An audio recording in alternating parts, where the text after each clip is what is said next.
Hello guys, आज की class में हम क्लाइमेटोलॉजी में बहुत ही इम्पोर्टेंट टॉपिक वायुमंडलीय त्रिकोशीय परिसंचरण पढ़ेंगे। ठीक है, एटमॉस्फेरिक ट्राई सेलुलर सर्कुलेशन। ठीक है, यह यूजीसी नेट, एमपी सेट और एमपी टेट वर्ग एक पात्रता परीक्षा के लिए बहुत ही इम्पोर्टेंट है।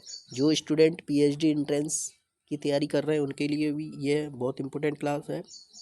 अगर आप हमारे चैनल पर नए हो तो हमारा चैनल सब्सक्राइब ज़रूर करें, लाइक भी करें और अपने दोस्तों को शेयर भी करें। ठीक है, आज की क्लास बहुत ही इम्पोर्टेंट है। यहाँ पर कॉन्सेप्ट क्लियर कराया जाता है, इसीलिए आप हमारी क्लास में अंत तक जुड़े रहें। जिनके कॉन्सेप्ट क्लियर हैं उनके ही क्वेश्चन करेक्ट होते हैं, इसलिए इस क्लास को ध्यान से देखें। अब हम स्टार्ट करते हैं वायुमंडलीय त्रिकोशीय परिसंचरण, एटमॉस्फेरिक ट्राइसेलुलर सर्कुलेशन। इसे हम त्रिकोशीय देशांतरीय परिसंचरण तंत्र के नाम से भी जानते हैं।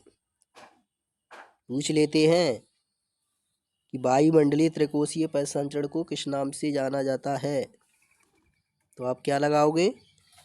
त्रिकोशीय देशांतरीय परिसंचरण तंत्र। ठीक है, नेक्स्ट है धरातलीय सतह पर हवाएं उच्च वायुदाब क्षेत्र से निम्न वायुदाब क्षेत्र की ओर प्रवाहित होती हैं, जबकि ऊपरी वायुमंडल में हवाएं धरातलीय सतह की दिशा के विपरीत प्रवाहित होती हैं। इसके चलते कोशिका परिसंचरण का निर्माण होता है। धरातलीय सतह पर हवाएं कैसे चलती हैं? धरातलीय सतह पर हवाएं HP से LP की ओर चलती हैं। ठीक है, HP से LP की ओर चलती हैं हवाएं। और अपर एटमॉस्फेयर में ऊपरी वायुमंडल में हवाएं इसके विपरीत चलती हैं, जिससे एक कोशिका का निर्माण होता है। ठीक है, किसका निर्माण होता है? कोशिका परिसंचरण का निर्माण होता है। ठीक है गाइस, आगे समझ में। नेक्स्ट है, यह परिसंचरण महासागरीय जल को भी गतिमान करता है। इस परिसंचरण से महासागर का जल भी गतिमान हो जाता है, गतिशील हो जाता है, जो पृथ्वी की जलवायु को प्रभावित करता है, हमारी क्लाइमेट को प्रभावित करता है। ठीक है, उस पर इफेक्ट पड़ता है जलवायु पर। अतः इससे प्रत्येक देशांतर पर 3 कोशिकाओं का निर्माण होता है। इससे 3 कोशिकाएं बनती हैं, प्रत्येक देशांतर पर 3 कोशिकाएं बनती हैं। वो इस प्रकार हैं। अब वो कोशिकाएं कौन कौन सी हैं आप देख सकते हैं। पहली है हेडली कोशिका, इसे उष्णकटिबंधीय कोशिका भी कहते हैं। नेक्स्ट है फेरल कोशिका, इसे ध्रुवीय वाताग्र कोशिका भी कहते हैं। और नेक्स्ट है ध्रुवीय कोशिका।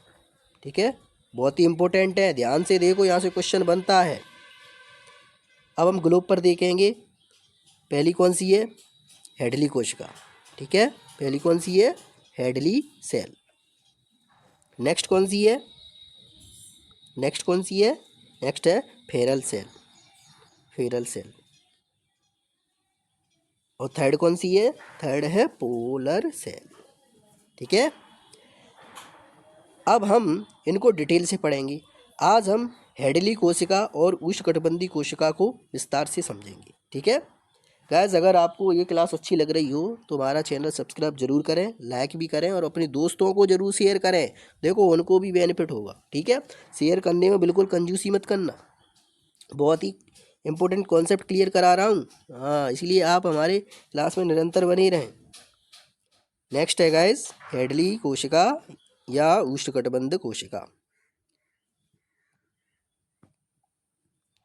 हेडली कोशिका या उष्णकटिबंधीय कोशिका। इस कोशिका का निर्धारण सबसे पहले जी हेडली द्वारा 1735 तापजन्य क्षेत्र में किया गया। इस कोशिका का निर्धारण किसने किया था? जी हेडली ने किया था। कब किया था? 1735। पूछ लेते हैं, इंपॉर्टेंट है। सबसे पहले क्वेश्चन कैसे बनेगा? हेडली सेल को, हेडली कोशिका को किस नाम से जाना जाता है, ऐसे क्वेश्चन बनेगा। तो आप क्या लगाओगे? उष्णकटिबंधीय कोशिका। ठीक है, इसका निर्धारण सबसे पहले किसने किया? जी एडली ने किया। कब किया था? 1735 में। ठीक है, कौन से क्षेत्रों में? तापजन्य क्षेत्रों में। ठीक है, ऐसे याद रखना है। आगे समझ में।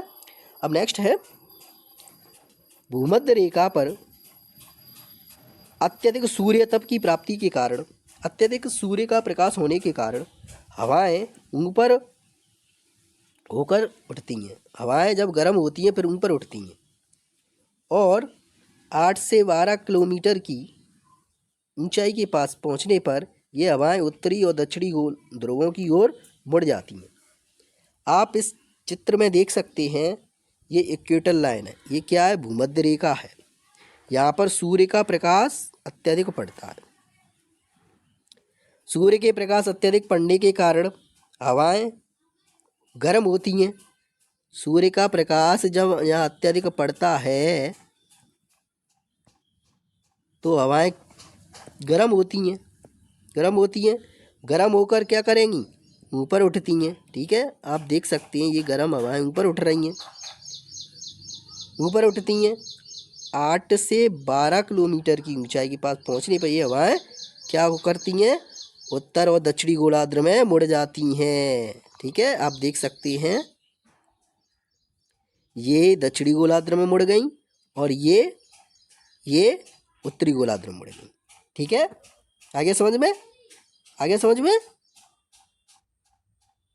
आगे गाइस, अब नेक्स्ट क्या है? भूमध्य रेखा की उठती हवाओं का स्थान लेने के लिए उपोष्ण कटिबंधीय उच्च वायुदाब क्षेत्रों से हवाएं अभिसरित होती हैं। अब ये हवाएं जब ऊपर उठती हैं तो ये स्थान क्या हो जाता है? खाली हो जाता है। तो इनका स्थान लेने के लिए उपोष्ण उच्च वायुदाब कटिबंध उच्च वायुदाब क्षेत्र से हवाएं अभिसरित होती हैं। इन हवाओं को हम क्या कहते हैं? व्यापारिक पवनें कहती हैं। यहाँ पर कौन स्थान लेता है? व्यापारिक पवनें इसमें स्थान लेती हैं। ठीक है, आगे समझ में।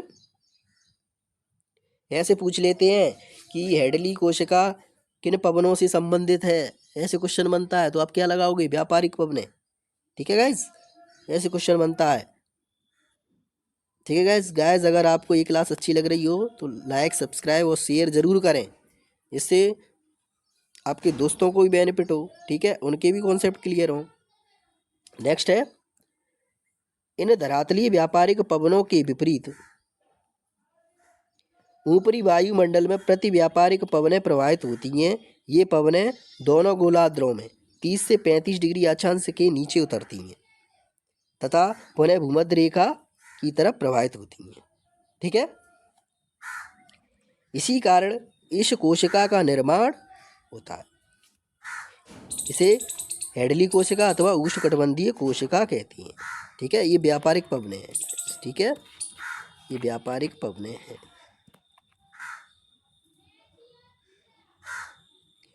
इस उष्णकटिबंधीय कोशिका के निर्माण में तापमान की महत्वपूर्ण भूमिका के कारण इसे हम तापीय जन्य कोशिका कहते हैं, ताप जनित कोशिका कहती हैं।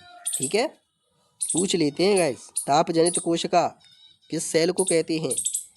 तो क्या लगाओगे? हेडली सेल सर्कुलेशन को। ठीक है, हेडली सेल को क्या कहते हैं? तापीय जनित कोशिका। उष्णकटिबंधीय कोशिका के निर्माण में ताप की महत्वपूर्ण भूमिका होती है, मेन रोल होता है टेम्परेचर का, इसीलिए इसे क्या कहती हैं? तापजनित कोशिका कहते हैं। ठीक है, आगे समझ में। तो गाइस, आज की क्लास में हम यहीं तक पढ़ेंगे। कल की क्लास में हम फेरल कोशिका को कंप्लीट करेंगे। अगर आपको ये क्लास अच्छी लगी हो तो लाइक, सब्सक्राइब ज़रूर करें और अपने दोस्तों को भी शेयर करें। ठीक है, जिससे उनको भी लाभ हो। ठीक है, अगर आप हमारे टेलीग्राम चैनल से जुड़ना चाहते हैं तो आप डिस्क्रिप्शन बॉक्स में जाकर टेलीग्राम चैनल की लिंक दी है, वहाँ से आप जुड़ सकते हैं। तो गाइस, अब हम चलते हैं। ठीक है, धन्यवाद।